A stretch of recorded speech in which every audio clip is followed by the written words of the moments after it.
Robert Whittaker has shared his prediction for Israel Adesanya versus Nassourdine Imavov this weekend. Despite Izzy coming off a fourth-round submission loss to DDP this past August, Rob believes Adesanya looked impressive in that fight. If that same version of Izzy shows up this weekend, Whittaker thinks it will be a great night for him. For Rob's full breakdown, be sure to check out the latest episode of the MM Arcade podcast. Links in the description. Yeah, so I guess let's just look at Adesanya and Imavov, right? It's so hard for me to bet against Adesanya in just about any matchup. I think his spacing is his control of the space, the way he utilizes his counters, his aggressive fighting, his pressure with his length, his feints make him very hard to take down. And if you're not taking him down, you're having like a long night in the office. Okay. Now, understandably, he lost against Dricus last fight, but I think he turned up phenomenally for that fight. I think his striking was on point, crystal clear. Dricus is just tough as shit, dude. Like, yeah, man, he's tough as hell. Okay. And, honestly, in the round that he beat Izzy in, I thought he was going to die at the beginning of it. You know what I mean? He's a special dude, man. He's got such a unique style. So I don't think it's too much of a negative for Adesanya. If we see that Adesanya turn up against Imavov, I think we see a very it's going to be a good night for him in the office. But okay. The GFL recently announced that Chris Weidman has officially signed with the promotion, which left many fans confused given that Weidman had just announced his retirement earlier this month. At 40 years old, Weidman was most recently TKO'd in the second round by Eric Anders at UFC 310. Chris recently addressed why he just couldn't say no to signing with the GFL. He said, "The elephant in the room is I just retired from the UFC. A lot of people thought I was done fighting. I didn't know. I thought maybe I am done fighting. I was kind of open to other opportunities outside of the UFC, but it had to be good. This is a league where there's a lot of guys that I have a history with. You've got Luke Rockhold, you've got Gegard Mousasi, you've got Uriah Hall. Rockhold was my first loss ever. That was a tough pill for me to swallow. We were supposed to rematch a bunch of times in the UFC, but it never happened. So that would be a fight I'd love to have. Uriah Hall broke my damn leg in my last fight. He was a gentleman about it, but we had fought twice. And it's older dudes that I have a lot of history with. I love to compete and we make a whole lot of money. It's not something I really feel like I could say no to. It's a really exciting time for me." Khamzat Chimaev is confident that he can win the middleweight title this year.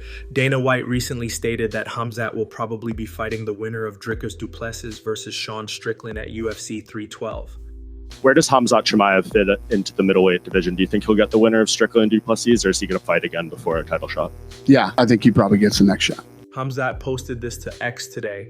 He wrote, "2025, I will take this belt, inshallah, and no one can stop it." Tom Aspinal recently posted a video on his TikTok explaining why he doesn't like doing face-offs with fans. He said, "I don't even like facing off with my opponents, let alone a fan." This has sparked some backlash in the comment section, especially after his encounter with John Jones, where Tom asked John for a face-off. Thoughts during a face-off? So I get asked a lot by fans to do face-offs. Fans love doing face-offs with UFC fighters. It's not my thing. I don't like doing face-offs. I don't even like doing face-offs with the guy I'm fighting, really. It's a little bit weird just looking in a guy's eyes for 30 seconds, not saying anything. So, not really my scene, to be honest with you. I don't mind it right before we fight, if we're in the octagon. Do a face-off then, but the day before, the week of the fight, with a random person on the street who's a fan. So any fans out there who want to do a face-off, I will say no.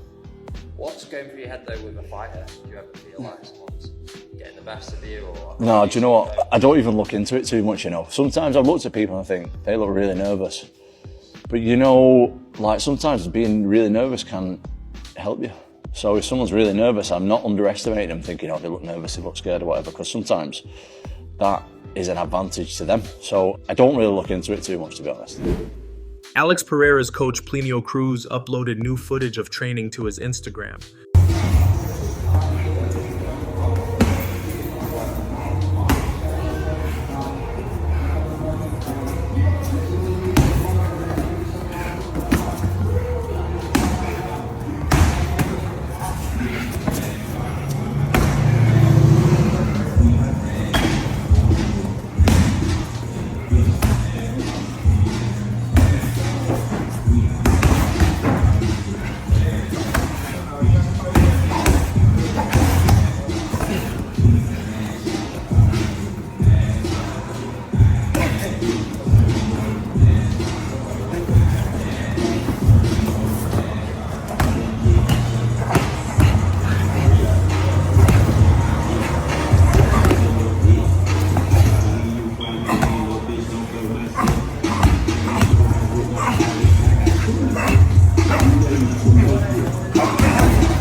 Mike Perry recently shared who he wants to fight next, calling out Robbie Lawler for a BKFC showdown.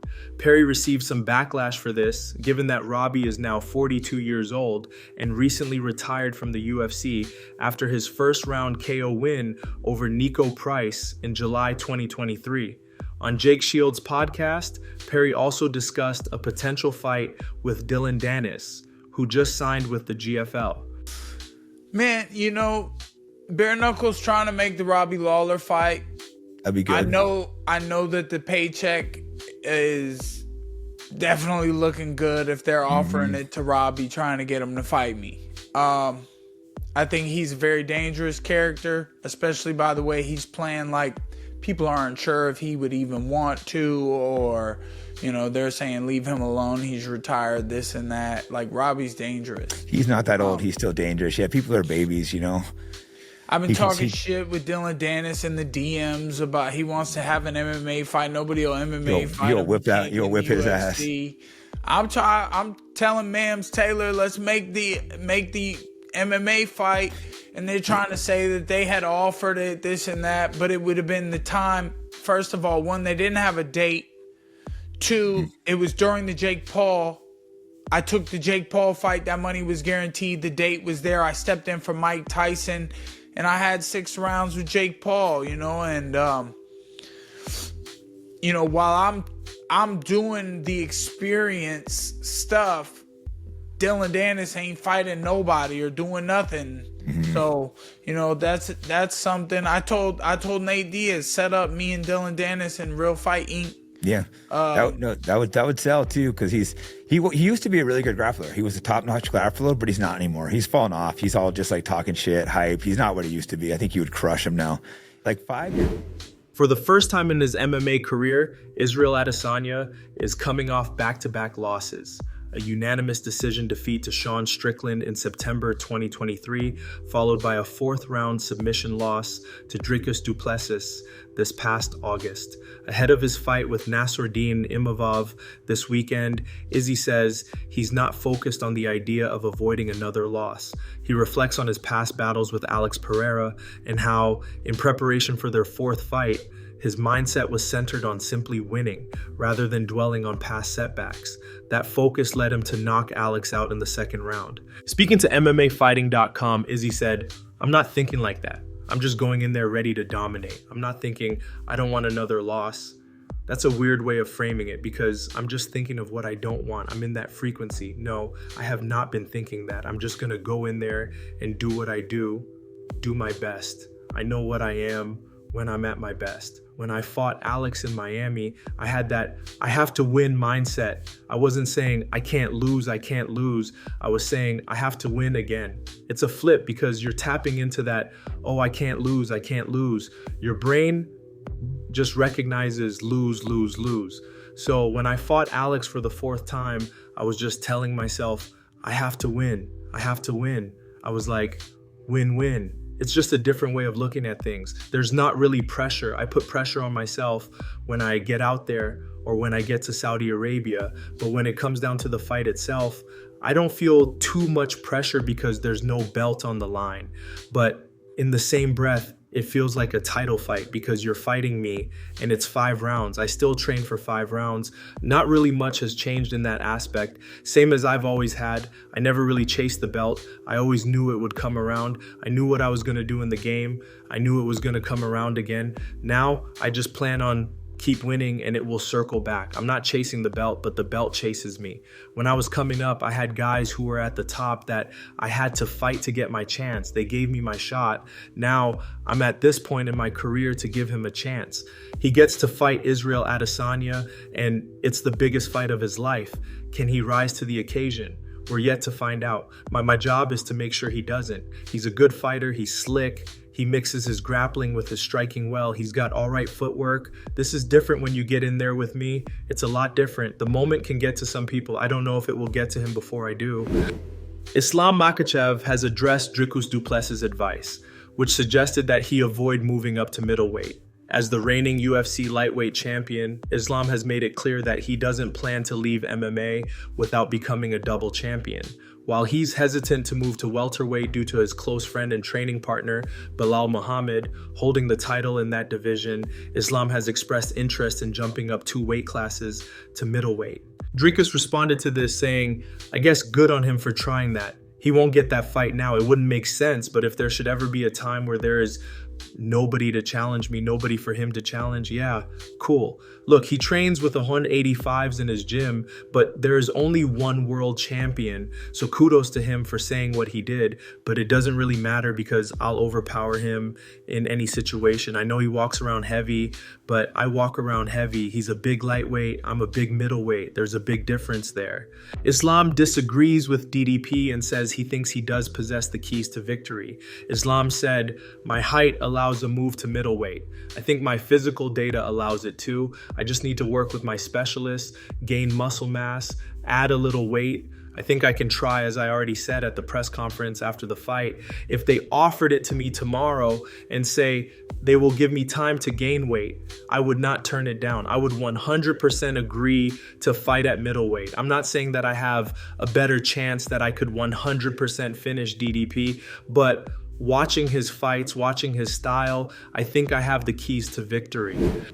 Bo Nickal claims Ilia Topuria will be rematching Alexander Volkanovski at UFC 314 in April, although the UFC hasn't made the official announcement. Ilia claimed the featherweight belt from Volkanovski this past February with a second-round knockout. Recently, Ilia mentioned he might vacate the title and move up to the lightweight division with Charles Oliveira as a potential first opponent in the new weight class. He explained that the weight cut to 145 had become too difficult for him, though it appears he will attempt it once more. On the latest episode of his podcast, Bo Nickal also expressed his desire to fight on that card. But they just announced Ilya and Volk. Oh, really? Yeah, That's dope. UFC 3... When? Really? April 314, I think. No, not a third. I'm thinking of the rematch. Yeah. Yeah. Okay. Ilya and Volk, or Ilya and Islam would be sick. Yeah. I don't know about Ilya and Volk rematch. I mean, I get it. Volk had to rematch Holloway a bunch of times.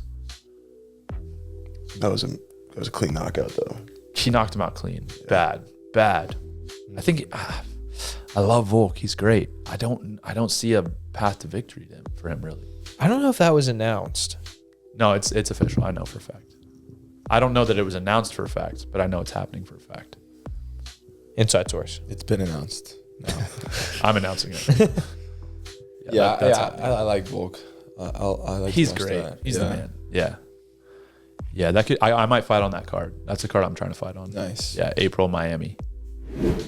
And that's going to wrap it up for the news. Thanks for watching. For daily MMA news and content, subscribe to the channel and click the bell icon to be notified when we post videos.